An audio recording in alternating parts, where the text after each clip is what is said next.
Hello everyone, my name is Jordan and these are the Skullcandy Dime 2s and they are promised to be one of the most affordable earbuds on the market with good quality sound. Now can these plastic cheap looking buds be really all that? How much sound can they really deliver? And who are they for and what can you expect once you get them? Well, let's find out. The in-ear fit offered by the matte black, blue, gray, or green lightweight plastic earpieces is surprisingly secure. The plastic feel of the earpieces and the charging case for that matter is almost prototype level cheap. There are no design flourishes beyond the Skullcandy logo on the outer panels of the earpieces. 3 pairs of silicone ear tips are included in small, medium, and large, and generally speaking, the shape of the earpiece is enough to hold things in place when combined with the right ear tips. The on-ear controls are handled by pressing the Skull logo on either earpiece's rubber outer panel along the stem. This is how you turn the earbuds on or off, pair them, and play pause audio. These controls are fairly straightforward, but things become confusing if you want to do anything else. Now, stick with me here. To skip forward a track, hold the right earpiece's button down for 1 second. Don't confuse that with a quick press, as that is for play pause. Volume is controlled with 2 taps up on the right ear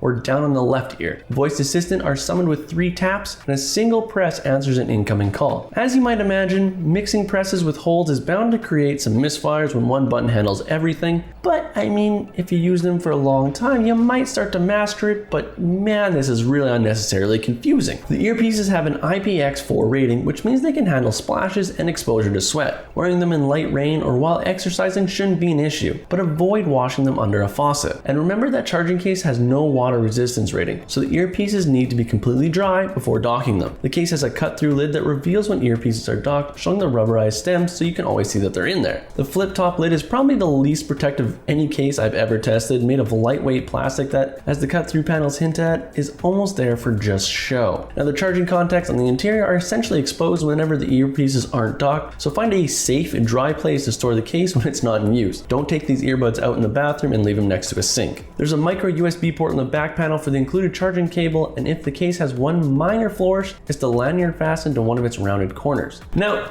Skullcandy says a single charge will generate 3.5 hours of playback time, which is more realistically about 3 hours, when factoring in your high volume and heavy streaming. There is no sleep mode to automatically turn off the buds when they're disabled, so be mindful of turning them off when not in use. Quick charging is non-existent. Considering the tiny charging case, I'm kind of shocked that I can even hold as much as 12 hours when fully charged. That equates to about 3 extra charges, which isn't so bad. It's understandable that certain features are missing, like pairing buttons, wireless charging, or even USB-C charging. Yes, the Dime's case charges over micro USB, but hey, what can you do? It would have been awesome to see 2 or 3 of these show up on the spec sheet at least, but hey, what can you do? The Dime has dependable wireless performance though. These buds exhibit great connectivity powered by Bluetooth 5.0 and programmed with its own auto connect feature to instantly pair the buds to recognized devices. Range is solid as well, giving them about 30 feet of wireless listening before stuttering kicks in. Skullcandy might be famed for its styling, but its record on sound quality is probably less respected. Thankfully, the Dime is striking improvement. Your ears will be on the receiving end of strong, punchy bass that doesn't bloat up the soundstage. The Dime sound profile stays toward the warm side of the audio spectrum, which is ideal for contemporary music genres like hip-hop, rock, and EDM. Percussion is definitely a highlight. Booming drums have plenty of oomph and the hand claps can be grasping. Mids have a strong presence as well. Highs aren't given much attention on the Dime, which is always disappointing when listening to instrumental heavy genres. That isn't to say they are completely absent though. On jazz records, you'll hear certain instruments like hi-hats and flutes, but they lack clarity. If you're someone who reserves time throughout the day to go down the rabbit hole of YouTube, then you'll be happy with the Dime's audio results on the video end. Dialogue sounded clean when indulging in podcasts. Isolation just as good, blocking an adequate number of ambient noise. Don't expect these to replace your best noise cancelling headphones, not even by a mile, but you can at least put silence on common distractions when casually listening to music inside the house. Now for just over $25, the Skullcandy Dime True Wireless Earbuds 2 deliver a powerful, balanced, rich, and bright sound signature. There's really not much else to talk about, but the audio is better than what you'd expect for the price. The controls are a bit annoying to operate, and the build is as cheap as can be. But the most important thing when it comes to earbuds is that the audio punches above its weight class. There are other true wireless earbuds under $50 out there, but if you're simply looking to spend a little as possible, it's hard to argue with just the Skullcandy Dime 2. But that's just my opinion. Why don't you let me know your opinions in the comments down below. Give the video a like if you learned anything, and maybe hit that subscribe button if you enjoy these types of reviews. If you want to learn a little more about some other cheap wireless earbuds, then why not check out this video on the JLab Go Air Pop 2? You might find something more for you there.